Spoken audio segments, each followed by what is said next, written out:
Bueno, buenos días, buenas tardes, buenas noches, cuando sea que nos están viendo, a toda la gente que está participando de este ciclo de juegos de rol de terror.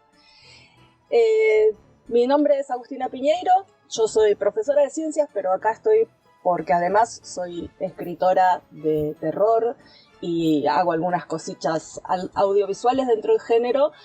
Y también directora de juegos hace un montón de años, y me he dedicado más que nada a estudiar un poco la vida y la obra de Lovecraft y el terror en general. Me acompaña hoy Máximo Morales, que él es editor, es egresado de la Universidad de Buenos Aires. Ambos somos de Buenos Aires, para la gente que está por el mundo. Es, editor egresado de la Universidad de Buenos Aires, profesor de enseñanza primaria especializado en literatura infantil y juvenil, y en el año 2005 se le ocurrió la loca y maravillosa idea de fundar una editorial llamada Tirnanog, que empezó un poco publicando mitos y leyendas y relatos folclóricos, y de a poco fue ampliando su catálogo a la ciencia ficción y a nuestro querido género de terror, que es el que hoy nos convoca. Gracias, Max, por hacerme la segunda en esta. Hola, Agustina, hola a todos, ¿cómo están? Espero que muy bien. No sé en qué momento van a mirar esto, así que espero que lo disfruten. Es cierto, nosotros empezamos como con los libros de mitología, leyendas, cuentos folclóricos, pero bueno, hay un montón de cosas que están vinculadas con el terror, porque tenemos un montón de cuentos folclóricos que tienen que ver con el terror. Hay muchos mitos y leyendas que son bastante terroríficos, y a su vez tenemos autores como Lovecraft que crean una mitología propia, y que todos los relatos juegan dentro de ese ámbito, de esa macro, digamos, que armaron dentro del juego, podemos decir, ese setting que han armado, donde van ubicando las diferentes historias y las diferentes aventuras o desventuras terroríficas que van padeciendo los protagonistas. Está todo bastante imbricado, está todo bastante relacionado. Bien. Max, para empezar esta charla, ¿cuál fue esa historia que vos te acordás? No por ahí la primera historia de terror que leíste, porque por ahí eso es medio difícil, pero la primera que te dejó sin dormir. Difícil. No es difícil. Hace poco estuve justamente pensando en eso, y te puedo nombrar El almohadón de plumas de Quiroga. Era chico, estaba en la primaria cuando me lo dieron para leer, y fue bastante impactante. El almohadón de plumas, y después ya más adelante ya estaba en la secundaria cuando leí La gallina degollada. O sea, para mí Quiroga es uno de los grandes referentes del terror sudamericano. La verdad que es increíble, y como con palabras sencillas, y una forma muy, muy llevadera, muy entretenida de contar las cosas, tiene unos impactos increíbles. Sí, más yo creo que nos pega a nosotros, más que somos argentinos y que conocemos o tenemos cerca todos esos escenarios rurales a veces que él plantea. Entonces nos imaginamos la granja donde viven los nenitos de la gallina degollada, o nos imaginamos la casona colonial donde transcurre el almohadón de plumas, porque quizás en algún momento las vimos, estuvimos en algún campo, en algún paseo rural y las vimos. Sí, también tiene muchos relatos ambientados en el delta del Paraná, en Tigre. O sea, tampoco es algo muy, muy lejos de donde estamos. En algún momento hemos ido a pasear por ahí, y uno puede imaginarse en ese ambiente esos relatos terroríficos. Ese es uno. Y después, lo que pasa es que, bueno, todo también tiene que ver con el contexto, ¿no? ¿Qué edad tenías cuando leíste eso? No es lo mismo ahora, con más de 40 años, habiendo leído y visto un montón de películas, que cuando uno es más adolescente, que no tiene tantas cosas que uno veía, y más la edad que uno tiene, que uno veía la película en el cine, la veía en la tele, y después, bueno, cuando estaba en la secundaria empezaban a salir los VHS, pero y ahí uno pudo acceder un poco más a ese cine raro que no encontraba en otro lugar. O que de repente podías ver estas películas terroríficas que eran para más grandes, y uno siendo adolescente podía acceder y verlas. Así que tiene que ver un poco con el contexto. Tenía 15 años más o menos cuando leí Lovecraft, y me parecía muy interesante esta cosa de ese terror innombrable, esa cosa que no se podía terminar de describir, donde te lanza un montón de adjetivos, pero son todos muy vagos, y te van produciendo, más que descripciones, te van produciendo sensaciones de esa cosa imposible de definir y por lo tanto, al no poder ser definible, no sabes cómo enfrentarte a eso. Sí, y uno le va agregando sus propios detalles. ¿Sí? Obvio, sí. Seguro que tiene 8 patas como las arañas porque yo odio las arañas y son asquerosas, y si él dice que es asqueroso seguro que es por eso, y es como que uno se va apropiando de esa historia de tal manera que, claro, es que en realidad los adjetivos funcionan como disparadores de los terrores que tiene cada uno en su propia mente, y entonces uno le va poniendo la diferente camisa de terror que le va entrando a cada una de las entidades o de los bichos que van apareciendo. Por eso, ya metiéndonos un poco más en lo que es la definición del terror, el terror no se define por ahí como una sensación, ¿sí? De que tengo un machete, disculpen. Pero la definición así académica vendría a decir que el terror busca inducir a los espectadores o lectores sensaciones de tensión, miedo y horror. Y eso va a ser muy personal, va a variar muchísimo de una persona a otra, va a variar mucho de una sociedad a la otra, va a variar mucho históricamente en el tiempo. Nosotros no vamos a hablar mucho de cine porque tengo entendido que dentro de esta jornada ya hay una charla específica de cine, pero en el cine se vio mucho cómo el objeto de terror iba cambiando. En los años 40 era el miedo del peligro nuclear. Con todo el movimiento hippie post-Vietnam, el terror era la disolución de la institución familiar o de las instituciones. Entonces todo eso se iba reflejando y le iba imprimiendo su cariz al terror, ¿sí? No es lo mismo el terror, por ejemplo, original de las leyendas y los mitos que lo que podemos consumir hoy en día, ¿sí? Pero siempre lo que va a buscar el terror es esto, generar inquietud, miedo, aversión, ¿sí? De diferentes momentos que nos hacen sentir incómodos, pero sí todo nos gusta. Ya veremos, analizaremos un poco más adelante por qué nos gusta. Y no es que estamos mal de la cabeza, ya se los aclaramos. Bueno, ¿qué cosas van a caracterizar más al horror, al terror? Después veremos que hay una pequeña diferencia, pero en principio los usaremos como sinónimos estas dos palabras. Va a haber un ambiente sobrenatural, o a veces nos parece sobrenatural, no tiene por qué ser haber algo que rompa con las leyes de la ciencia, de la física, de la química, de la biología y de otras ciencias. Pero este ambiente extraño hace que las personas estén muy vulnerables, ¿sí? Por eso tienen miedo. Suele tener violencia gráfica, o sea, muy explícita. El lenguaje también a veces es fuerte, un lenguaje que describe situaciones muy inquietantes. Muchas veces suele haber una tensión sexual entre sus protagonistas o entre los protagonistas y antagonistas. ¿Qué más? Bueno, las víctimas, como decía antes, son muy vulnerables, quedan expuestos a algo contra lo que parece que no pueden hacer nada. Los finales suelen ser abiertos, ¿sí? Como que hay ahí una cosa de lucha del protagonista con el antagonista y que parece que ganó, pero siempre hay algo que nos deja pensando que las cosas no se resolvieron del todo, por decirlo de alguna manera, y muchas veces juegan con la lucha entre el bien y el mal, y acá es donde diferentes sociedades consideran diferentes cosas como buenas o malas, pero siempre hay un enfrentamiento entre lo que esa población en cuanto a su, digamos, cultura considera que está bien y con lo que considera que está mal, ¿sí? ¿Querías agregar algo, Max? No sé.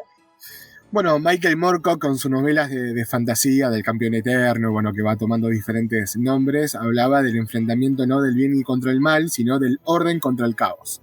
Y eso lo podemos llevar a la sociedad, ¿no? Donde hay un orden establecido, las cosas se tienen que hacer de determinada manera o se tienen que desarrollar de determinada forma, pero bueno, hay un elemento disruptor que puede ser el ambiente, puede ser una situación, puede ser una entidad, puede ser un fantasma, puede ser una persona, puede ser cualquier cosa que rompe ese orden establecido y las cosas ya no son como eran. Y entonces ahí es donde viene el miedo, porque ese miedo obviamente es un miedo a, bueno, Lovecraft decía, el mayor terror es el miedo a lo desconocido.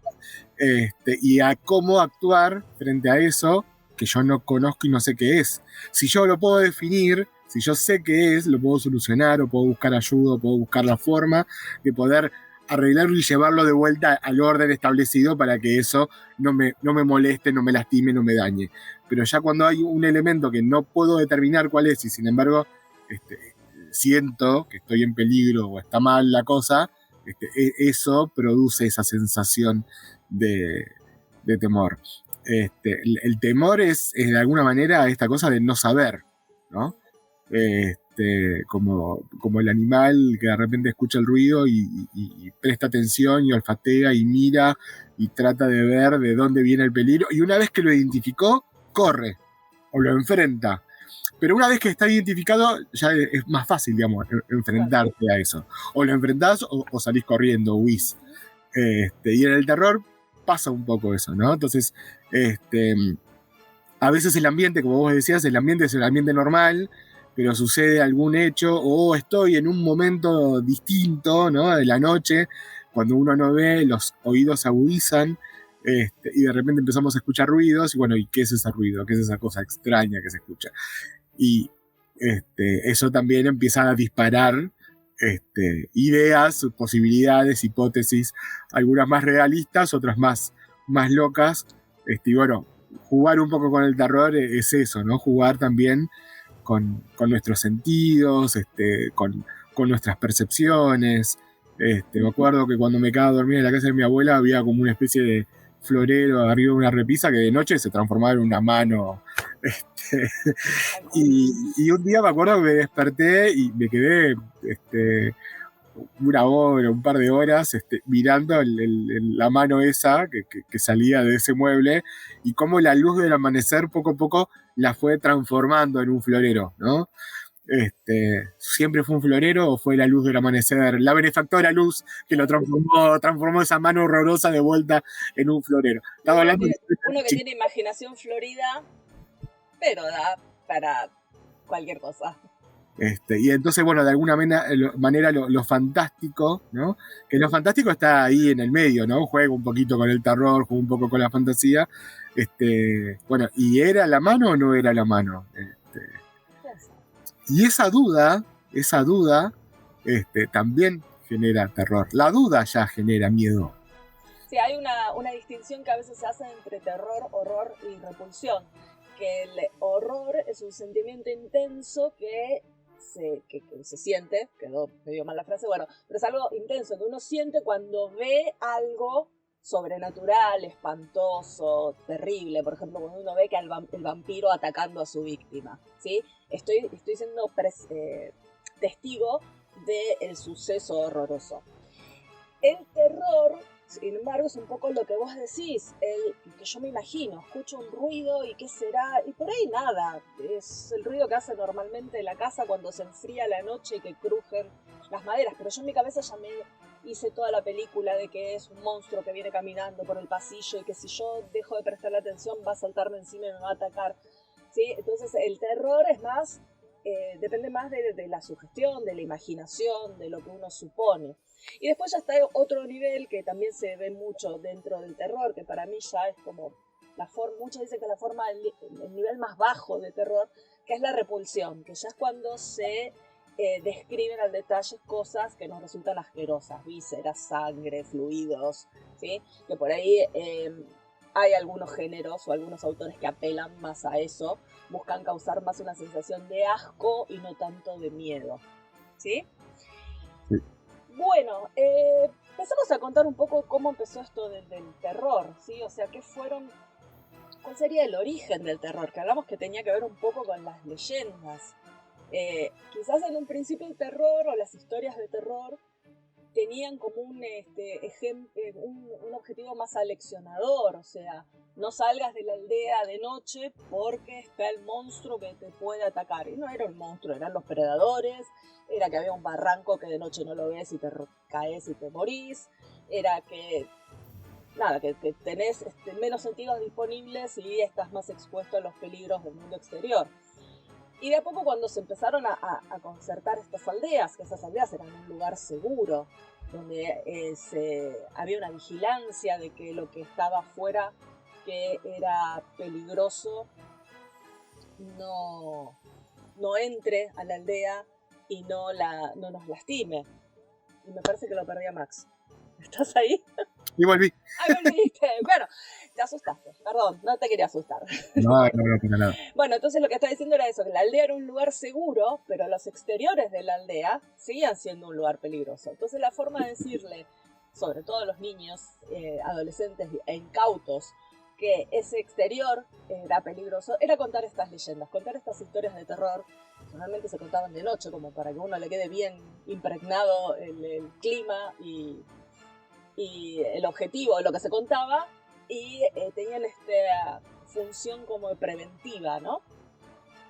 Sí, aparte, lo que decíamos antes, de noche uno presta más atención a los sonidos. Entonces, la historia contada, ¿no?, oralmente a la noche iba como a quedar más grabada que será durante el día, ¿no?, que uno se distrae mirando cualquier cosa que cruce por ahí. Y aparte, bueno, la gente se reunía, estamos hablando, ¿no?, de casi podríamos remontarnos a una prehistoria, ¿no? La gente sentada alrededor de un fuego en una caverna y, bueno, tratando de comunicarse y contando estas historias. Y bueno, había muchos peligros, ¿no? Todo estaba en realidad tratando de matar a los humanos. Y bueno, había que tomar recaudos para poder sobrevivir. Si avanzamos un poquito más en el tiempo, la literatura de terror o las historias de terror recién toman un formato como género concreto cuando aparece la novela gótica. O sea, ya nos fuimos de la prehistoria hacia el siglo XVIII, le llevó su tiempo, ¿no? También el género de terror siempre fue considerado como un género menor. Entonces siempre se lo relegaba a los cuentos de viejas, a las leyendas, a los mitos. Recién como literatura aparece en esta época. La literatura gótica de terror, que se desarrolla principalmente en Inglaterra, es la que veíamos en las películas de Corman o leíamos en las historias de vampiros. La figura del vampiro surge en esta época. Siempre pasaba en algún lugar exótico, no era algo que pasaba en mi ciudad, en mi pueblo, en mi aldea, sino era un lugar exótico, raro, un castillo abandonado, en ruinas, lugares que quizás tuvieron su época de esplendor, pero ahora estaban totalmente arruinados. ¿Qué más? Los personajes suelen ser muy enigmáticos, muy atractivos para las personas, sobre todo el villano. Los villanos suelen ser súper interesantes y captan enseguida la atención del lector. En cuanto a los personajes buenos, lo típico es la damisela en apuros y el caballero o el muchacho de buen corazón que viene a salvarla y que la salva gracias a que la ama y a que el amor triunfa sobre el mal. ¿Qué más? Suele haber escenas románticas. Los villanos parecen invencibles, que no hay con qué ponerlos en su lugar.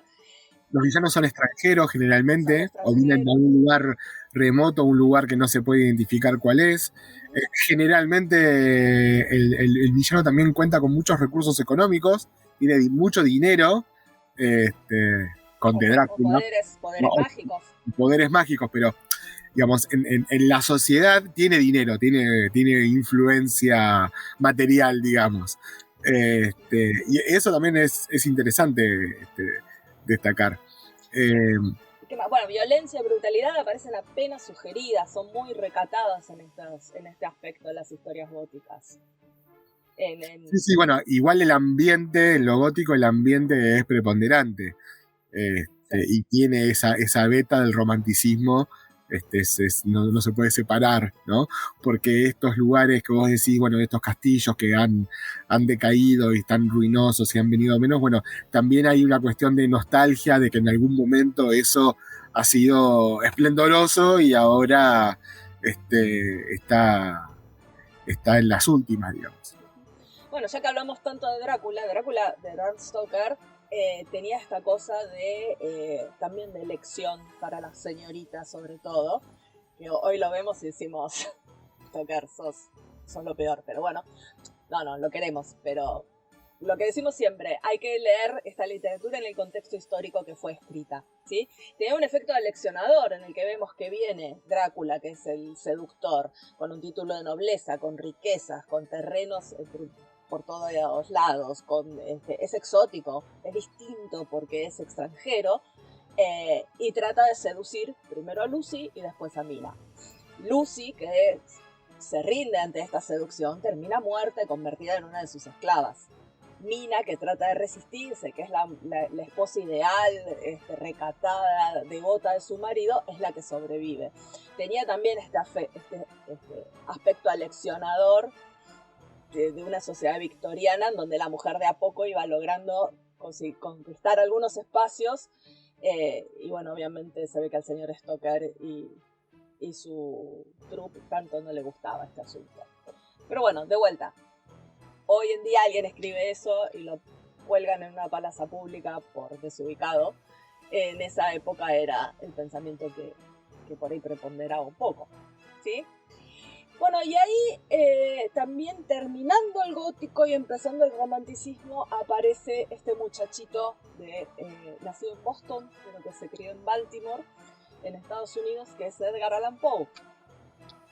Poe causa una de las primeras revoluciones en lo que es el género, porque saca la historia del castillo gótico y lejano y la lleva a las ciudades, y es más, la lleva al interior de cada una de las personas. El horror, en este caso, el monstruo, entre comillas, está dentro de la mente del protagonista, ¿sí? Se traslada a una persona que podría ser nuestro vecino y que de repente sufre una situación traumática, generalmente tenía que ver con la muerte de alguna mujer, la muerte prematura de alguna amada, y lo lleva a las ciudades y al interior no solo de la sociedad, sino al interior de la mente. Claro, porque, bueno, me acuerdo del Corazón delator, el protagonista, está contado en primera persona, el protagonista es el asesino. Spoilers. No, pasa enseguida. Eso lo dice al principio igualmente. Tercera, cuarta página ya está. Pero está muy bueno porque siempre antes el monstruo era el otro, ¿no? Y ahora el monstruo soy yo el que está contando la historia. Y entonces ahí marca también una ruptura de lo que estaba establecido, y también, bueno, es impactante, o sea, me está mostrando cómo piensa el monstruo, de alguna manera. Sí.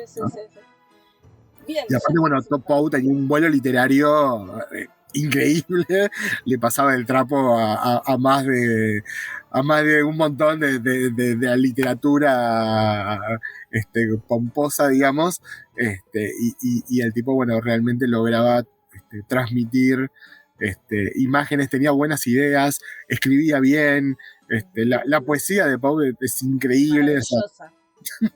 Si tienen la oportunidad, la verdad que las tenía todas, y a su vez tuvo una vida terrible. Sí. Me hace acordar mucho a la vida de Quiroga también. Tuvo una vida muy, muy tortuosa. Recomendación para los que lean inglés: lean el poema El Cuervo en voz alta o escuchen a Vincent Price leerlo. Tiene una musicalidad que es maravillosa, no solo el contenido, sino la forma en que suena. Es nada, sin palabras. Hablando un poquito, sí, de la vida de Poe, él es adoptado por una familia adinerada.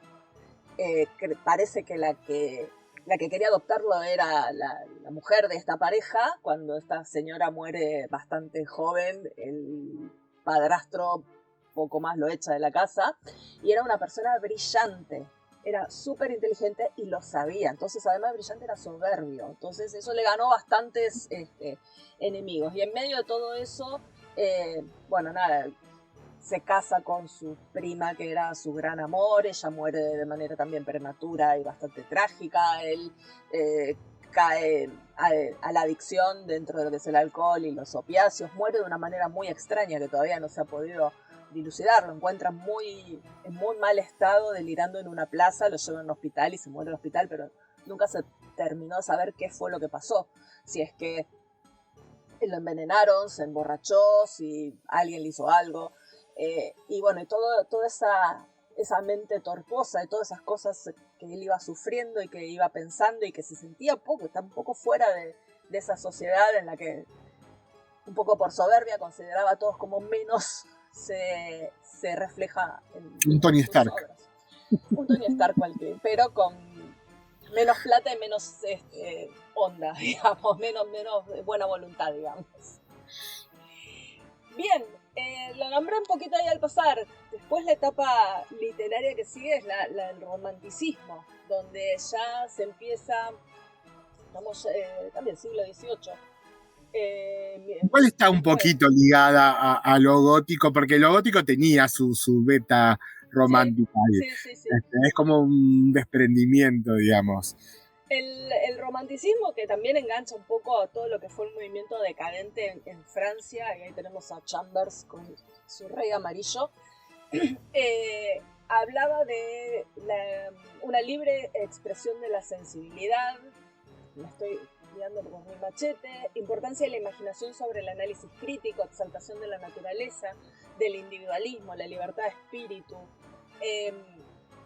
Y todo esto lleva a una corriente cultural importantísima que se abrió en un montón de expresiones en todas las ramas del arte. Y en lo que es la literatura de terror, el horror ya deja definitivamente los escenarios góticos y aparece en la vida cotidiana, ¿sí? Incluso aparece a plena luz del día. Y es cuando, se dice que en este momento empieza a adquirir como una identidad propia, ya alejado de por ahí lo que son las novelas de aventuras, las novelas románticas, sino que es el terror ya definiendo mejor su estructura, sus propias características. Y en esta etapa aparece, ¿por qué la nombro acá? Pero bueno, no importa, aparece la primera obra de ciencia ficción que fue escrita por una mujer, que es Frankenstein de Mary Shelley. La nombro dentro del terror porque causa esta sensación de miedo ante lo desconocido, de incomodidad, pero también se la considera ciencia ficción porque Mary Shelley explica a su monstruo por un procedimiento médico, ¿sí? Por un procedimiento científico. Explica cómo este médico puede construir a partir de pedazos de cadáveres un humano completo y reanimarlo, darle vida. Y juega un poco también con cómo después el profesor Frankenstein, que es el que crea este monstruo, que no tiene nombre en ningún momento. El monstruo no tiene nombre. Terrible que no tenga nombre, o sea, crea algo y ni siquiera lo nombra. Me parece genial igual eso. Me parece pero dice un montón de cosas. Sí. Sí, dice mucho acerca de cómo considera él su creación. De que es una cosa, no le pone nombre, pero esa cosa tiene sentimientos y piensa y actúa y tiene el libre albedrío. Tolkien hablaba de alegoría, la diferencia entre alegoría y aplicabilidad, ¿no? La alegoría es cuando yo te quiero mandar un mensaje y te lo disfrazo, como la moraleja de alguna manera, para que se entienda, ¿no? La aplicabilidad es cuando vos haces una obra y esa obra se puede aplicar a diferentes cosas. Y esta idea de que el monstruo no tenga nombre justamente juega por ese lado, juega porque vos lo podés aplicar a cualquier persona. De hecho, hay unos diálogos que son riquísimos entre el monstruo y el doctor, donde el monstruo le pregunta por qué me hizo. Y vos lo podés llevar a la relación madre-hijo, humanidad-dios, o sea, podés aplicarlo en un montón de cuestiones. Y los diálogos de Mary Shelley, que tenía 18 años cuando escribió Frankenstein, son maravillosos. Pero, digamos, era joven, pero venía de una familia sumamente culta, con su madre, que fue una de las primeras feministas. Sí. Y el padre, en este momento no recuerdo, pero... Mi padre era imprentero y tenía una librería. Ahí está. Y aparte escribía, frecuentaba los círculos literarios, digamos, de la época. Hay una película en Netflix que habla un poco de la vida de Mary Shelley. Está bastante resumido, ¿no? Pero bueno, está bastante bien. digamos, para si uno dice, bueno, no sé nada y no quiero ponerme a buscar una biografía compleja y en 1 hora y media quiero ver más o menos de qué se trata, está bastante bien. Bien, también se dice que Frankenstein hace un paralelismo entre la relación del doctor con su monstruo, que lo crea pero no lo puede controlar, con la creación por parte de Dios y la humanidad. O sea, Dios crea a la humanidad pero no la puede controlar. Ese es como el mensaje final que suponemos, ¿no? Todavía no creamos la máquina del tiempo. Sí, Si me preguntan... Podemos aplicar un montón de cosas sobre esto y eso es lo bueno de la obra y por eso es una obra que pasa a ser un clásico porque no pierde vigencia, no importa en qué momento la leamos, la obra sigue teniendo ese gustito, ese sabor que es impresionante y aparte, bueno, jugando un poquito con Drácula, hay un poco de pistolar, ahí de diarios, donde van contando la historia por medio del diario del capitán del barco, por el diario del doctor, y no me acuerdo cuál es el diario del tercero. Creo que son 3 diarios. Y también es muy bueno, ¿no? Porque el lenguaje epistolar, uno dice el lenguaje epistolar, y uno dice, esto es pelotazo, esto va a ser re denso, re lento, y la verdad es que no. Hay un montón de novelas que desmienten esto y que está buenísimo y que uno se reengancha con las cartas y con las cosas que cómo se va construyendo el relato desde 2 puntos de vista o desde varios puntos de vista distintos. Yo creo que tiene un efecto de mayor llegada al lector, porque uno lee una carta, te han mandado una carta, un mail ahora, entonces uno se puede relacionar como, mira, esto podría ser un mail que alguien me manda a mí. En cambio, en una novela con un narrador omnisciente por ahí suena todo como una voz que tuviéramos por acá que está relatando lo que está pasando en este momento. Tiene como una cosa más lejana, más extraña. En cambio, en una novela epistolar o en algo que se cuenta en primera persona, quizás con un estilo como dialogado, nos suena algo más cercano, más cotidiano, y el efecto que puede tener es más fuerte, como que nos parece algo más real, ¿no? Y bueno, lo que hablábamos antes, también depende mucho del contexto. Hay mucha gente que está acostumbrada al narrador omnisciente que te va contando todo y ya meterse en una carta es como que, bueno, me manda una carta, el otro le responde por carta. Y también hay que poner esto en el contexto que antes la carta no era un mail. Antes las cartas se mandaban por correo y a veces tardaban en llegar, a veces se perdían. Como los paquetes que se pierden también en el correo. Y entonces, bueno, está bueno a veces también poner en contexto esto y bueno, y cómo era, ¿no? O los diarios. Antes era muy habitual el hecho de llevar un diario. Los capitanes tenían que ir registrando todo lo que iba sucediendo y lo iban anotando en un diario, era como una especie de obligación. Y ahora tenemos la caja negra que graba todo. De a poquito va volviendo, creo, el tema de los diarios y está bueno tener como un registro. ¿Quién sabe qué día mañana para qué sirve? Bueno, más o menos hacia fines del romanticismo, digamos, empiezan a aparecer los primeros experimentos con el cine, ¿sí? Y que causaba una cosa sumamente terrorífica, ¿sí? Las primeras proyecciones de los hermanos Lumière, en donde había un tren que venía marchando hacia la cámara, la gente salía corriendo al cine porque pensaba que el tren iba a salir de esa pantalla y los iba a atropellar. Ya también el ambiente de ponerse en un lugar, todos en silencio, donde se apagan las luces, donde viene información solo de un lado, que es la pantalla, también era bastante inquietante y causaba miedo, ¿sí? Entonces era como un semillero ideal para las historias de terror. Y de hecho, no tanto al principio el terror, sobre todo lo que fue el expresionismo alemán, con las películas como Nosferatu o Vampire, aprovecharon esta cosa de estar a solas, pero acompañado, porque yo voy al cine y me siento, pero no estoy charlando con el otro, o no debería, es la idea. Sí, en realidad es un desconocido al que está sentado al lado tuyo. Sí, pero si voy con mi pareja, si voy con unos amigos, tampoco, me echan a los 5 minutos. Pero estoy solo, pero no tan solo, y estoy en un ambiente que me predispone a prestarle atención a lo que pasa en esa pantalla, y cuando es una historia de terror el impacto es bastante fuerte, ¿sí? El cine fue más o menos siguiendo un poquito el mismo camino que la literatura. Como ya dije, va a haber otra charla de cine, o ya hubo una charla de cine, así que mucho no me quiero meter acá. Pero también empezó primero adaptando historias que habían resultado exitosas en lo que fue la literatura. Está toda la saga de películas de los años 30 hechas por la Universal, donde se adaptó Drácula, donde se adaptó El Hombre Lobo, donde se adaptó La Momia. Después se los mezcló todos. Un horror eso.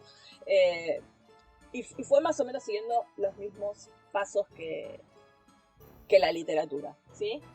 Y si nos vamos a... Perdón, ¿querías agregar algo más? No, está bien, sí. Seguimos entonces. Seguimos. Aparece mi autor favorito,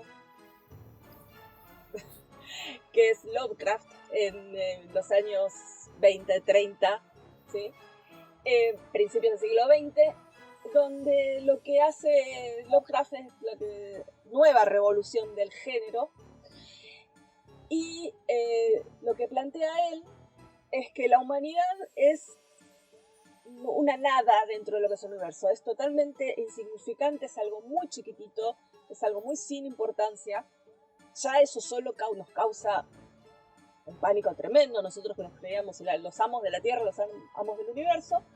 Y le suma que además no somos los únicos seres vivos que existen en el universo, sino que hay un montón de entidades sobrenaturales súper poderosas, pero recontrapoderosas, que tenemos la suerte que en este momento están aletargadas, están durmiendo y por eso la humanidad pudo prosperar, pero que en cualquier momento van a volver. Y van a reclamar la Tierra como suya, no por una cuestión de... Ni siquiera plantea que sean malas, sino como que es una cuestión instintiva que ellos conquistan y avanzan y quieren la Tierra y se van a quedar con la Tierra y se quedarán con todo lo que ellos quieran quedarse. Y estas entidades, a las que llamó primigenios, según la mayoría de las traducciones, bueno, están así, aletargadas, dormidas, contenidas en diferentes tipos de prisiones. Pero a pesar de eso, hay un montón de reliquias, de textos y que manifiestan, que atestiguan su existencia.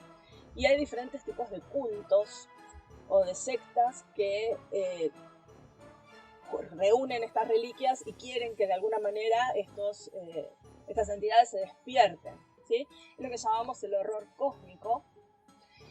Y bueno, fue como una gran revolución dentro de lo que es el género, ¿sí? Ya no solo el horror estaba alrededor nuestro, porque mi vecino podía ser un cultista, mi mejor amigo, la mujer de mi mejor amigo, provenía de una línea de brujos y no lo sabía, sino que además también hay algo que acecha a nivel universal y haga lo que haga, yo no voy a poder cambiar las cosas. Podré retrasar un poco la llegada de lo inevitable, podré vivir feliz 2 o 3 días más, pero el final va a llegar para todos y no hay nada que podamos hacer al respecto. Max, cedo la palabra. Bueno, esto es lo que hablábamos un poquito antes, ¿no? Él crea una mitología, como que hay toda una historia anterior a la aparición del hombre, y también se nutre mucho de la mitología, de los cuentos folclóricos. Lovecraft toma cosas de ahí, y por eso también nos resulta impactante, ¿no? Porque por un lado mezcla esta cosa de los cultistas y de rituales y él no le dice exactamente hechizos, pero bueno, cosas como que se pueden hacer para despertarlos, y en realidad el triunfo del héroe es tratar de mantener todo como está, ¿no? Algo que veníamos hablando antes, ¿no? De mantener el orden. Bueno, dejemos las cosas así para que podamos seguir viviendo todos, porque si se rompe ese orden establecido, bueno, va a venir el caos. Y es un caos que no hay forma de detenerlo porque ni siquiera podemos definirlo, ¿no? Esta cosa del color que no se puede definir, como el calor que cayó del cielo. Y bueno, hay un montón de cuestiones que Lovecraft va tomando y va jugando con eso y va causando esa sensación de terror. ¿Y cómo hace esa sensación? Bueno, también disminuyendo a la idea del ser humano. O sea, nosotros como una humanidad, con todos nuestros adelantos científicos, no podemos ni hacerle frente a esto que va a venir. Tal cual. tal cual. Y también una cosa súper importante que hizo Lovecraft es que fue formando alrededor suyo un grupo de escritores con los que compartía sus ideas, como que daba ideas y el que quisiera aprovecharlas que las aproveche. Algunos decimos que es el primer escritor de open source, o sea, de licencia abierta que existió. Y se fue creando alrededor suyo lo que después se llamó el Círculo de Lovecraft, que era un grupo de escritores que tomaban elementos, compartían elementos entre unos y otros, y fueron formando parte de esta, iban aportando su granito de arena a esta mitología o ciclo mítico, ¿sí? Entre ellos estaban Robert Bloch, que fue el autor de Psicosis, Howard, el autor de Conan, ¿quién más? Bueno, Derlet, tengo un vacío mental. Belcam, sí. Frank Belknap Long, ahí está. Perdón. Trabalenguas el de Tántalos, el de los perros de... No, perro de Tíndalos. Sí. Y estos autores entonces iban tomando elementos, iban continuando historias. Algunos, creo que todavía queda uno vivo, que es Ramsey Campbell, que en ese momento era muy jovencito, pero se considera como que es el último de los integrantes de ese círculo original. Pero bueno, se hizo también, hoy en día existe como un círculo de Lovecraft ampliado, de gente que por ahí no compartió una época con él directamente, pero sí tomó elementos de sus historias y continuó con su estilo, continuó con esas sagas. La principal integrante de este grupo es Caitlin Kiernan, genial escritora, súper recomendable. También está Thomas Ligotti, que tiene ese estilo pesimista, más de esto de que sí, la humanidad está condenada. ¿A quién me acuerdo ahora? Michael Cisco. Se me viene a la cabeza un montón de escritores independientes que valen la pena, como Matthew Bartlett, como Joseph Pulver, que se dedicó un poco más a investigar lo que es el Rey Amarillo, pero siguió también por ese lado. Y nada, hay un montón. Generó esto, de que a partir de sus ideas le abrió el camino y le dio un espacio a un montón de escritores que algunos lograron más reconocimiento, otros no tanto, pero todos con excelentes ideas y excelentes historias por contar. Lovecraft publicaba principalmente en revistas pulp, o sea, revistas baratas hechas con papel de pulpa, papel de baja calidad, donde había varias opciones, pero había algunas que tenían historias románticas, otras de western, otras de detectives, y estaba, por ejemplo, Weird Tales, que incluía muchas historias de terror y ciencia ficción algunas también. Weird Tales, gracias a Geus, sigue existiendo hoy en día y sigue brindándole espacio a un montón de escritores. Salieron escritores maravillosos de ahí, como Bradbury, empezó publicando un poquito ahí y hoy es la bestia que es. Bueno, sigue en mi machete hablar un poquito de qué pasó, por lo menos con la literatura fantástica en la Argentina o en el Río de la Plata. El ambiente que tenemos por acá, siempre me decían, bueno, acá hay espacios muy amplios, ¿sí? Entonces de repente uno está viviendo en un lugar y está muy lejos de cualquier rastro de civilización, sobre todo pensemos a principios del siglo XVIII, que es cuando todo esto empezó a generarse, que acá era mucho campo. Entonces esto de estar solo, en mitad del campo, sin ningún ser humano alrededor, era propicio para que surgieran historias de terror. Siempre me cuentan los que han visitado la casa de Horacio Quiroga, que está metida en medio de un cañaveral, que el lugar solo ya a uno le pone los pelos de punta. No hace falta tener demasiada imaginación. Pero bueno, empiezan más o menos por esta época autores como Leopoldo Lugones, Horacio Quiroga, que van mezclando elementos terroríficos en lo cotidiano. ¿Qué más? Un poquito más adelante aparece Borges, que ya va mezclando elementos por ahí más fantásticos. Algunas de sus historias son con un tono más terrorífico, pero por ahí va un poco más por el lado de lo fantástico. Y en los años 40 se funda el Grupo Sur y la revista Sur, que era una revista al estilo de Weird Tales, pero con escritores, digamos, un poquito más formados, o eso es lo que ellos querían vender, como Bioy Casares, como ¿quién más? Cortázar, Borges, Silvina Ocampo, Anderson Imbert. Y ellos también empiezan a publicar sobre todo estas cosas más de ficción extraña. La invención de Morel, Bioy Casares, es considerada la primera novela de ciencia ficción argentina. Sí, sí.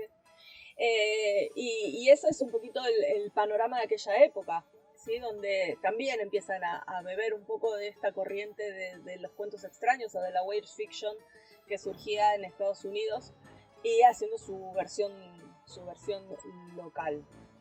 Aparte de eso, tanto Borges como Cortázar fueron traductores de muchos autores de afuera que venían del género fantástico y de terror. Hay traducciones de Poe hechas por Cortázar. La edición de Alianza traduciendo a Poe es una joya. Bien, ya llegando un poquito más a una época en que nosotros estábamos vivos, por decirlo de alguna manera, ya llegando a los años 70, los años 80, aparece una corriente en la cual el terror toma formas más crudas, más explícitas, ¿sí? Es donde entran autores como Stephen King o como Clive Barker, que acá lo dejo hablar a Max, que es el que sabe un poco más de este tema. Bueno, Stephen King sí empezó en los 70 con Carrie, que es su primera novela. Y bueno, Stephen King ya tiene otro tipo de parámetros, es algo mucho más cercano, el terror es algo más cotidiano, a veces es un monstruo, una entidad, un fantasma, o a veces es una persona, un asesino. Igual la idea de Stephen King es que el lector logre empatizar con el protagonista. El protagonista generalmente es alguien de clase media, alguien normal, digamos, que no vive en un castillo, ni está alejado, ni está en un lugar extraño, está generalmente en un pueblo tipo Maine, pero bueno, uno empatiza con esos personajes. Muchas veces es un chico, como en El Resplandor, el protagonista, si bien está el padre, la madre y el chico es el gran protagonista, digamos, de la novela, porque es justamente el que tiene El Resplandor y es el que ve estas cosas extrañas. O en Carrie, la chica está adolescente, criada por una madre obsesionada, súper religiosa, que la mantiene tan oprimida que en el momento en que le explotan los poderes a Carrie es una masacre. Y entonces, bueno, juega con esas cosas más cotidianas, más cercanas, y juega con la empatía del personaje. O sea, vos como lector, lo que hace Stephen King primero es lograr que vos quieras al personaje. Entonces cuando le empiezan a pasar cosas terribles al personaje, vos empezás a sufrir, empezás a padecer el terror que padece el protagonista, a diferencia de las películas que se hicieron tan populares en los 80 y los 90, donde hay protagonistas, tanto chicos como chicas, muy lindos, muy musculosos, muy con cuerpos retorneados, y que escuchan un ruido y sacan la cabeza y vos sabés que va a venir el monstruo y te la va a cortar. Y entonces, bueno, en ningún momento empatizás con esos personajes, terminás empatizando con el monstruo, porque ves que los adolescentes se la pasan haciendo estupideces, y vos decís, sí, mátalos a todos. Bueno, en los 80 se termina siendo una especie de cosa risible, cosa cómica. En los 80 llegó a ver, casi era como una estructura, donde tenías el grupito de adolescentes, donde estaba la chica popular, el chico popular, alguno que representaba alguna minoría, el negro, el chino, alguno que estaba en algún estado alterado de la conciencia, o drogas, o alcohol, la chica buena, que era la final girl, o sea, la última en morirse, y el chico bueno, que era el que se sacrificaba para que la chica buena dure 2 minutos más. O había algún geek que algo más o menos captaba cómo venía la cosa y cómo era el geek y decía, bueno, no, tenemos que hacer tal cosa, no sé, tenemos que hacer un círculo de sal, tenemos que agarrar esto, ¿no? Nadie le daba bolilla porque era el geek que estaba diciendo. Y el monstruo iba castigándolos a la chica popular y al chico popular, porque seguramente tenían sexo en algún momento de la película y eso Eran estaba los mal. primeros en que... Entonces eran los primeros que morían porque el sexo antes del matrimonio estaba mal.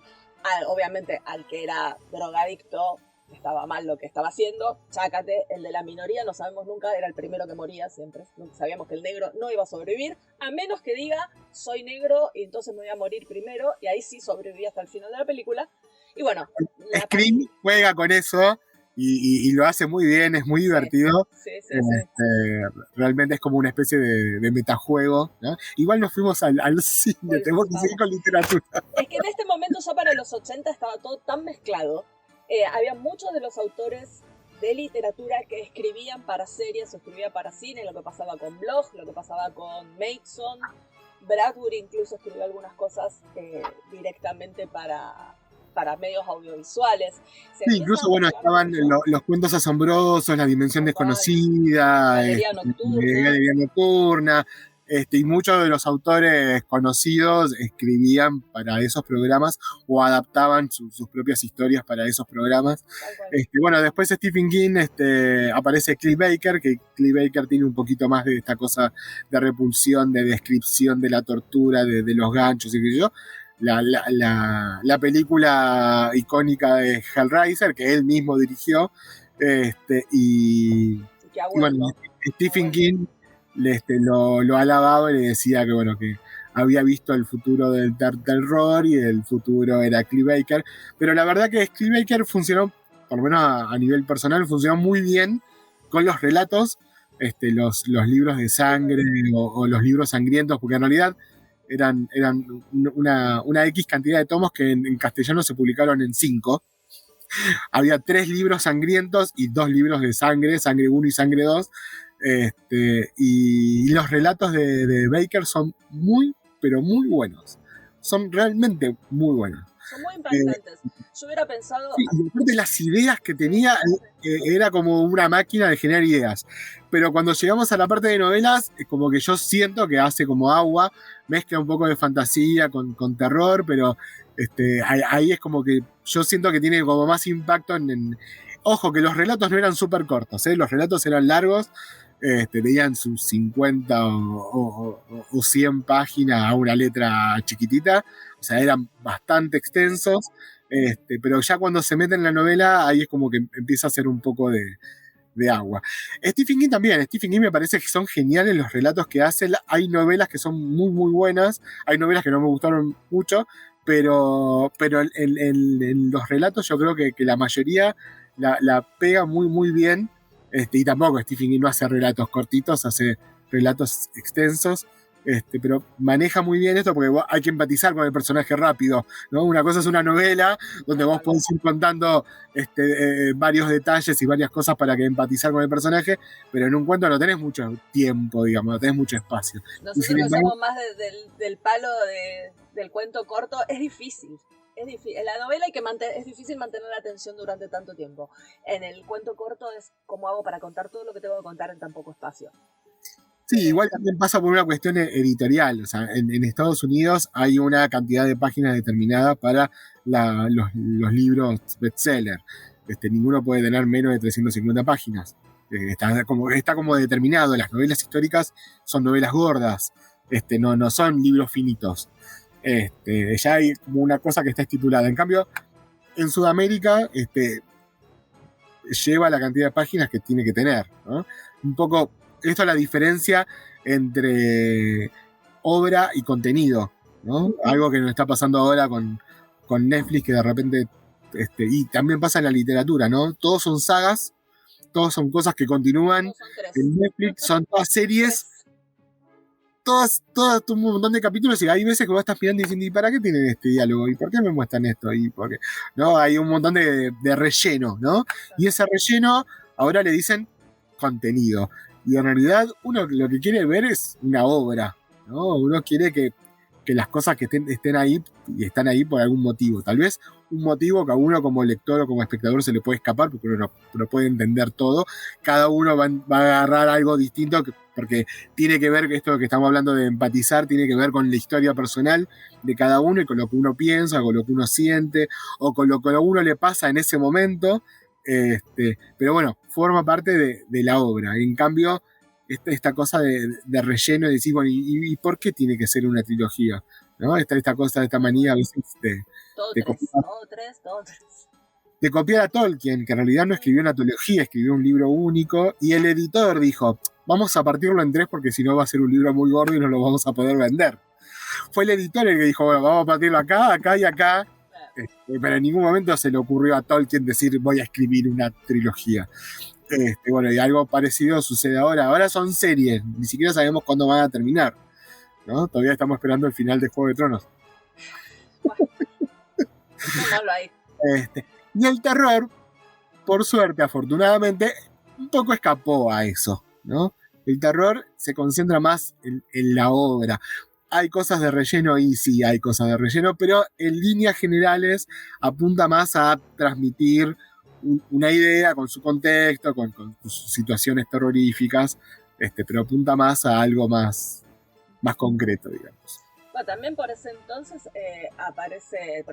digamos, de King y de Baker, que acá llegó bastante tiempo más tarde, aparece Anne Rice, que ella toma elementos de lo que es el terror clásico, vampiros, brujas, momia, etc., y lo empieza a llevar un poquito a otro lado. En primer lugar, pone como protagonista a el monstruo. ¿Sí? Ya no es el pobre humano escapando del monstruo, sino es el monstruo, que es súper interesante, que tiene un montón de cosas para decir, y como que empieza a querer que el lector empatice con ese monstruo, ¿sí? Empieza lo que leí en un artículo que ahora se me está escapando, de una universidad rusa, si no me equivoco, donde hablaba de que estamos viviendo una época de domesticación del horror. ¿Sí? Llegamos a un punto de nuestra vida en que el horror se nos hace tan insoportable que la forma de consumir contenido relacionado con este género es domesticándolo o bajándole el tenor. Por ejemplo, lo que hace Anne Rice es que todas las chicas estemos perdidamente enamoradas de Louis y de Lestat, no de Louis más que de Lestat, se supone. Y digamos, pobres, sí, de Lestat, me gusta el chico malo, digamos la verdad, listo, vámonos la careta, Louis es un igual insoportable. Anne Rice, perdón que te interrumpa, Anne Rice lo que hace es, ella tiene la pérdida de una hija, se encierra en su casa y escribe entrevista con el vampiro. Y en la entrevista con el vampiro, el tono, digamos, el punto detonante, digamos, lo que le hace distinto al resto de las novelas de vampiros que andan dando vuelta por ahí es el concepto de la nena vampiro, ¿no? Louis y Lestat convierten, no estamos spoileando nada porque ya a esta altura. Ya prescribió. No leíste la película, no leíste el libro, ya prescribió. La serie va a 3 capítulos, pero no importa. El tema es ese, ¿no? Es la nena vampiro y bueno, de alguna manera escribe esa novela, le escribe muy rápido en Rice, es como que necesitaba sacarse eso de encima de alguna manera, y pega. La novela pega. De hecho, hay un capítulo en el libro donde Louis y la nena, que ahora no me puedo acordar el nombre, Claudia, van a buscar los orígenes del vampirismo y van a lo que sería Europa del Este, qué sé yo, y se encuentran con un vampiro que ni siquiera puede hablar, es un monstruo, que lo único que hace es chupar sangre, y los vampiros estos terminan destruyendo a ese vampiro. Es un capítulo muy cortito que está casi en el medio del libro. Y a mí me pareció ese concepto fascinante, ¿no? El vampiro destruyendo al otro vampiro, liberando, digamos, al pueblo de esa plaga. Y después lo que sucede es que pega tanto que dice, bueno, voy a escribir otro libro. Y ahí escribe Lestat y dice, bueno, ahí tuviste la entrevista, ¿no? Le dice al periodista, bueno, Louis contó su historia, te voy a contar mi historia, ¿no? Y Lestat, ahí es como que ya cuéntales cosas de otra manera, porque ya te cuenta el origen de Lestat, de dónde viene, de cuando mataba lobos, de su pueblo, de la relación que tenía con su madre, con su padre, o sea, realmente indaga y va haciéndolo empático, vas empatizando con Lestat. Y bueno, después de Lestat, ahí como que le da como una especie de cierre con La Reina de los Condenados, porque en Lestat cuenta cuál es el origen de los vampiros. Entonces, bueno, obviamente en La Reina de los Condenados ahí hay como una especie de cierre. Yo siempre digo que La Reina de los Condenados es como la Liga de los Superamigos luchando contra la Liga del Mal, pero es muy entretenido, es muy, muy llevadero. Sí. Y ahí podría haber cerrado. Y de repente la mina dice, bueno, nada, voy a sacar otro. Pero a lo que voy, no es que ella dice, bueno, voy a hacer una seguidilla de libros con finales abiertos, donde no termina. No. Cada uno termina. O sea, Entrevista con el vampiro termina ahí, Lestat termina ahí. De hecho, vos podés leer Lestat sin haber leído ninguno de los otros y se entiende perfectamente. La Reina de los Condenados no, necesitas haber leído por lo menos Lestat para ver de dónde viene la cosa. Pero después está El Ladrón de Cuerpos, que es genial. Es muy bueno. Tipo que le dice a Lestat, te cambio el cuerpo por un tiempo, y Lestat vuelve a saber lo que es ser humano, y va describiendo todo un montón de sensaciones y reencontrándose con su humanidad, y eso me parece maravilloso. Después tenés Menoch, el demonio, que también hay toda una cuestión religiosa en el por medio que es genial, y después empieza a hacer las crónicas vampíricas, donde empieza a agarrar cada uno de los personajes cuenta su historia y le pasan cosas, y después tenés Vittorio, donde es un vampiro y dice, yo no tengo nada que ver con todos esos, yo voy a contar mi historia de amor, y cuenta su historia de amor y no le importa nada, pero a lo que vamos, ¿no? A la diferencia de lo que hablamos de las series. Si bien nosotros podríamos decir que es como una saga, lo de Entrevista con un vampiro, pero no fue pensado como una saga en sí misma, sino que bueno, vamos a hacer, y hay un hilo conductor y hay un final que nunca llega porque se va estirando, digamos, en el tiempo. Cada libro tiene su final, es como haciendo una horrible comparación, pero como si agarramos a Poirot en los libros de Agatha Christie. Y sí, vuelve a aparecer Poirot y vuelve a venir una aventura distinta, pero no es que en cada libro las cosas se resuelven en sí mismas, digamos. Yo creo que Anne Rice se empieza a alejar de lo que es el género del terror, y son novelas, a ver, por ejemplo, Memnoch el demonio, El Ladrón de Cuerpos, son casi novelas filosóficas. Sí. Toda la saga de cada vampiro individualmente, Vittorio, Pandora, me parece que aprovecha al vampiro para hacer una cuestión de revisionismo histórico, de revisar una época. En Pandora describe todo lo que era la sociedad y la cultura griega. En Vittorio no me acuerdo, lo leí hace mucho. Toda la parte de Italia y el Renacimiento. Claro. Entonces toma elementos del terror, pero si nos ponemos a analizar las novelas estas no causan miedo, entonces no son de terror. No están pensadas para causar miedo. Que me parece que es un poco lo que pasa con toda la saga toda la corriente de novelas para jóvenes adultos actuales. Toman personajes sobrenaturales que son sumamente atractivos porque hacen todo lo que un adolescente quiere hacer pero no puede, y lo llevan por otros lados, por lados que tienen que ver sobre reflexionar sobre el amor, sobre la adolescencia, sobre los cambios, sobre otros temas que no tienen que ver con el terror, por lo tanto yo no las incluyo dentro de este género. O Crepúsculo no es terror. No, para nada, es una historia de amor entre dos personas muy distintas. Es casi, te diría, un Romeo y Julieta, no está la familia oponiéndose, pero son dos personajes que vienen de dos entornos muy distintos y que quieren estar juntos. Podría ser un vampiro y un humano, como podrían ser dos familias enemistadas, o podrían ser personajes de dos culturas distintas que se llevan horriblemente mal. Pero no es para nada terror, aunque tome elementos o personajes. Le ponen el título de Amor Paranormal o Romance Paranormal. Bueno. Porque hay un montón de esos. Hay unas novelas de hombres lobo, hay otras, hay una Hush Hush de Becca Fitzpatrick que es un ángel en realidad. Sí. Bueno, hay un montón.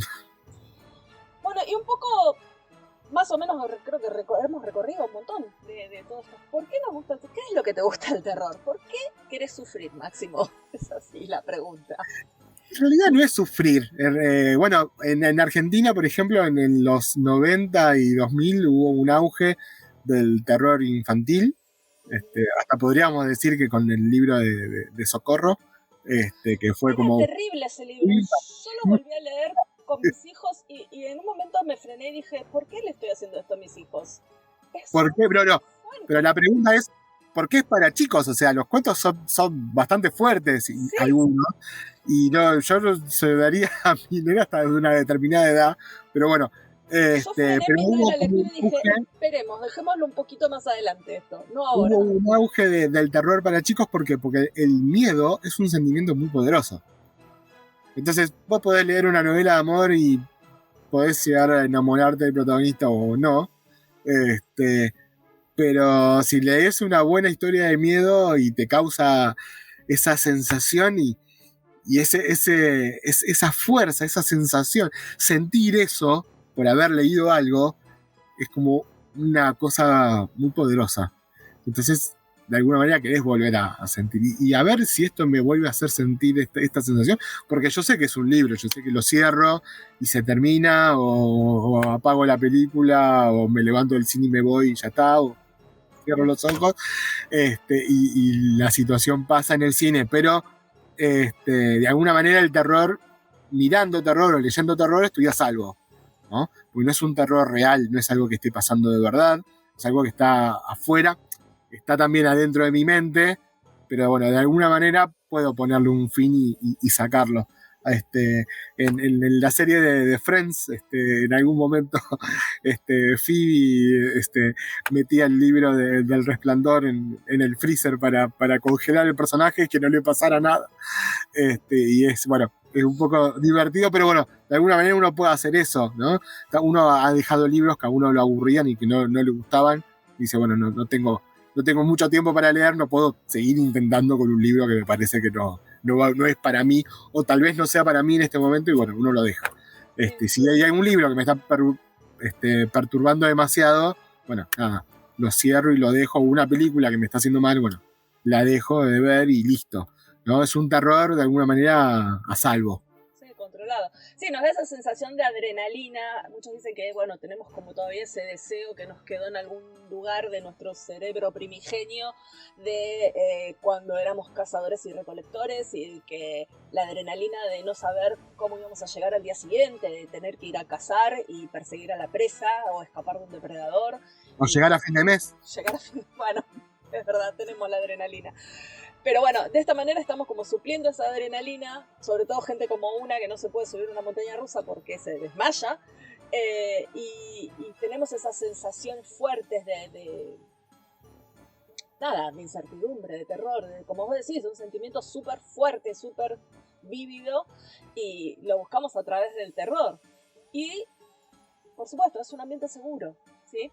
Sabemos que se cierra el libro, se apaga la luz, se apaga la película o el juego, se termina la sesión de juegos si estamos hablando de juegos de mesa o juegos de rol, por ejemplo, y ya está, estoy a salvo.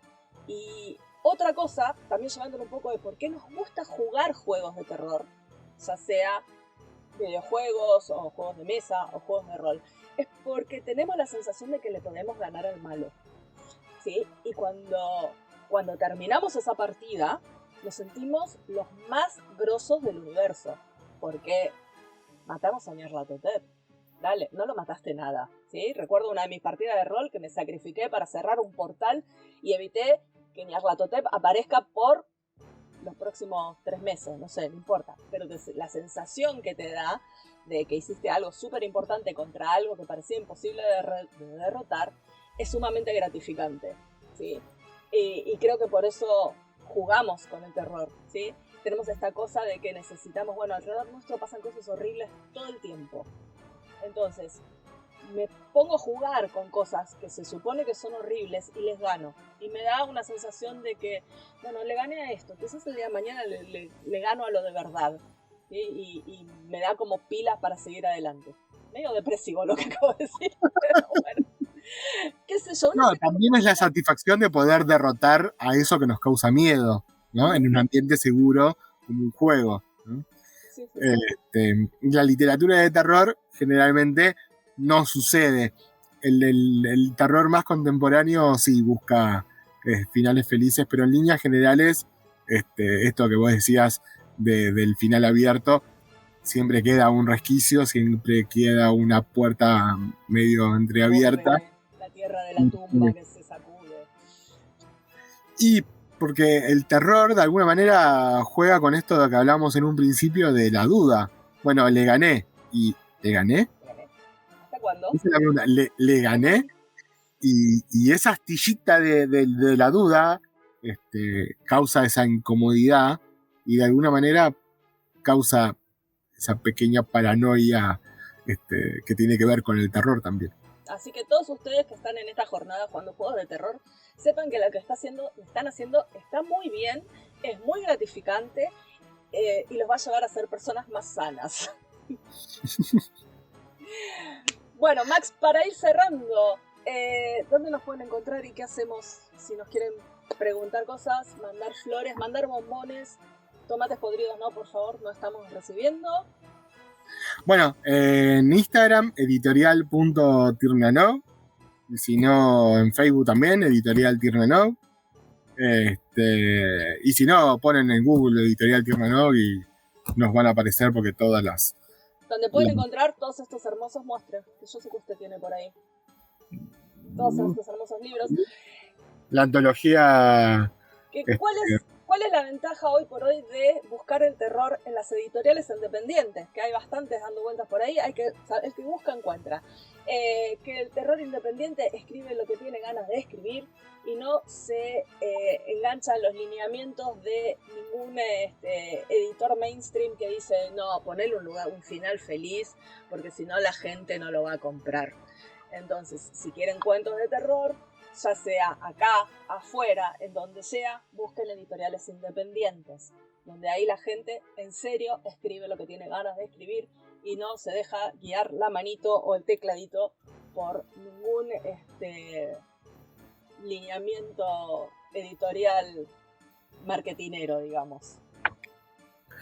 La historia tiene que ser buena, eso es lo importante, que sean buenas historias. Las antologías que estuvimos haciendo, la idea es esa, que haya variedad para todos los gustos, y poder disfrutar del terror, ¿no? Porque el terror también puede ser disfrutable. Esas sensaciones, ese cosquilleo de miedo es buenísimo. Súper disfrutable. A mí me encuentran en Instagram como lovecraftiana.arg. Ahí voy subiendo novedades de las cosas que vamos organizando, tanto en cuanto a juegos de rol, libros, cosas que leo, cosas que me gustan y cosas que no me gustan, y las payasadas que hace mi perro porque es lo más grande que hay en el mundo. Max, entonces vamos cerrando, que ya no sé ni cuánto tiempo vamos, pero nos van a echar. Mil gracias por sumarte. No, por favor, gracias a vos, siempre dispuesto para lo que necesites. Gracias a Camilo y la gente de Rol en Casa que nos invitaron. Gracias. Y espero que estén todos pasándola súper bien y que se asusten mucho. Besos grandes y feliz Halloween para todos. Feliz Halloween.